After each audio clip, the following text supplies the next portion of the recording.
Good evening students. Today our class is about clavicle. Clavicle is one of the important concept for 5 marks question. It is important concept for 5 marks question, and clavicle is the bone present in upper lip. Okay, clavicle is the bone that presents in upper lip. Now we comes to the clavicle. Clavicle is the longest bone. Okay, longest bone of horizontal. Okay, not longitudinally.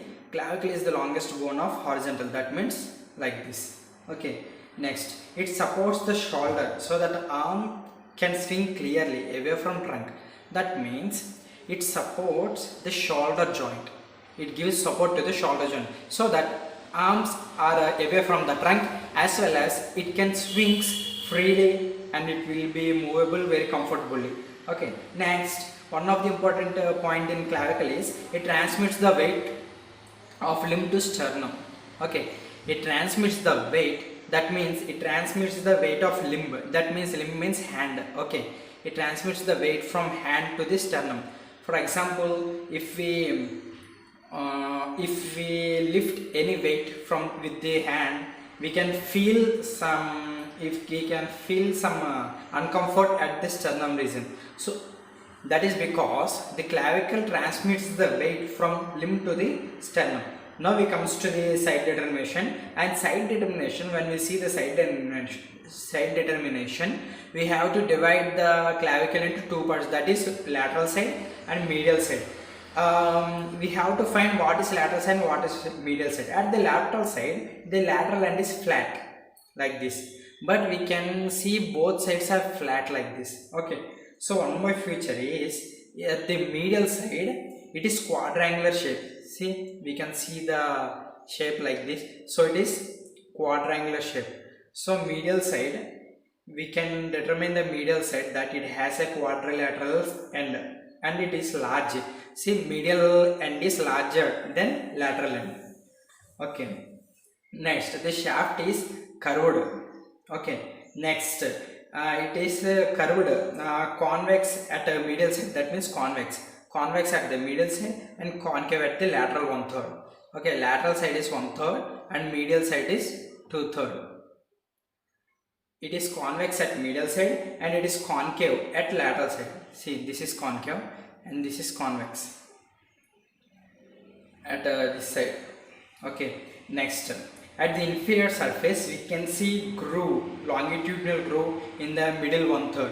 At inferior surface means at the back. See, clavicle, this is anterior surface, this is posterior surface. What we are seeing is superior surface, and what behind the clavicle is inferior surface. The surface of clavicle is different from the other bones. So inferior surface means at the back of the clavicle we can see a longitudinal groove at a middle 1/3. Okay, next point. This is all about side determination. Next comes to the peculiarities of clavicle. That means some important features of clavicle which other bones are not having. That is, it is the longest bone horizontally. I already told about this. Next, it is subcutaneous throughout the bone. That means it is just present below the skin. That we call it as subcutaneous. Next, it is first bone to start ossification. It starts ossification for the first time. Okay, next point, it has two primary centers of ossification. Next point, it has no medullary cavity. Next point, it has no medullary cavity. Next point, it is occasionally pierced by middle supraclavicular nerve. That means supraclavicular nerve pierces the clavicle bone. Pierces means like this. If the bone is like this, if pierces means anything comes in between the bone, in between the single bone. That means it protrudes from that bone. That we call it as pierced. Okay, supraclavicular nerve pierces from the clavicle. This is all peculiar features. I repeat again, it is longest bone of horizontal, it is subcutaneous, it is first bone to start ossification, it has two ossification centers, it has no medullary cavity, and the supraclavicular nerve pierces from the clavicle. This is peculiar features. Next, the features comes to the shaft. Shaft has two ends, lateral 1/3 and medial 2/3. Now lateral one third has two borders, anterior border and posterior border. Okay, anterior border is concave. See, anterior border is here and posterior border there, and anterior border is concave and posterior border is convex. Okay, that means from there. Next, it has two surfaces, superior surface and inferior surface. Superior surface is subcutaneous. These surface is subcutaneous and the back, and this is inferior surface. While seeing inferior surface, we can see here it is trapezoid ridge. Okay, and we also can see like this point, this curve, it is called conoid tubercle. At the inferior surface we can see trapezoid ridge and conoid surface. Okay, next this one, medial one third. While studying medial one third, the medial one third is round and has four surfaces. It has only two surfaces, it has four surfaces. Medial one third, it is round and has four surfaces. First one is anterior surface. Anterior surface is at here upside, it is smooth. And next one is superior surface. Superior surface is rough in its medial part. Okay, superior surfaces, that means at the medial surface it is rough. And while it comes to the inferior surface, we can see rough oval impression at medial end. Okay, rough oval impression at medial end. Next, at the lateral surface we can see subclavian group. At lateral surface we can see subclavian group. Okay, subclavian group. And here it is the lateral surface. We can see here subclavian groove. Here we can see subclavian groove. That means here, see, this is subclavian groove, where the subclavian nerves are passes through this one. Next, nutrient foramen also present in the medial surface. Nutrient foramen means the hole where the nutrients, that means all nerves and some blood surface, these moves from that hole, that we call it as nutrient foramen. Okay, next, medial, I repeat again, medial surface, anterior surface, superior surface, inferior surface and lateral surface.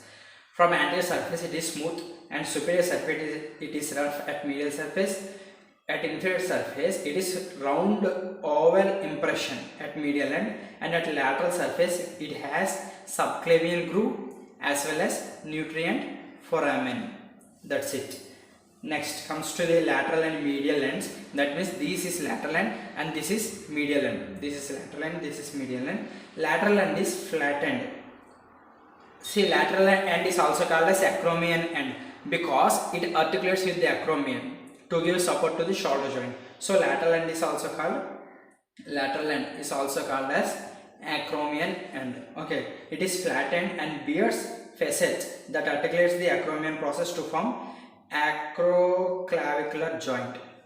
Okay, it articulates with the acromion process to form acroclavicular joint. Next, the medial surface. Medial surface is also called as sternal end. Medial surface is also called as sternal end because it articulates with the manubrium of sternum to form sternoclavicular joint. Okay, this end articulates with the manubrium of sternum to form sternoclavicular joint. Okay, this is all about medial surface and lateral surface. And now comes to the clinical anatomy. The clinical anatomy, first thing is it is commonly fractured by falling on outstretched hand. Okay, it commonly fractured at this point where the two ends meet. That means lateral surface and medial surface. Here, where I thicken this bone, right? Here is the common site for fracture. Next point, the fracture is common between these two curvatures, and a fracture is common by outstretched hand, fall on outstretched hand. Next thing is it is congenitally absent. Congenital, that means by birth. Congenital means by birth. It is congenitally absent or imperfectly developed. The disease we call it as cleidocranial dysostosis. Cleidocranial dysostosis. Okay, cleidocranial dysostosis means it is completely absent by birth or imperfectly made. That we call it as cleidocranial dysostosis. Okay, this is very important for 2 marks as well as in the clinical anatomy as well as in the viva section. Cleidocranial dysostosis, congenitally absent or imperfectly developed. Okay, in these conditions, that means CCD, that means cleidocranial dysostosis. In this condition, the shoulder drops. That means there is no support for this shoulder, so the shoulder drops. I will provide the picture of a shoulder drop in the Instagram. Okay, this is all about clavicle. This is important for 2 marks as well as in this clinical anatomy is important for in the 2 marks. This question clavicle is important for 5 marks and the clinical anatomy is important in the viva section also. I hope you all understand. Please watch the video completely so that you can remember it for long time. Thank you all.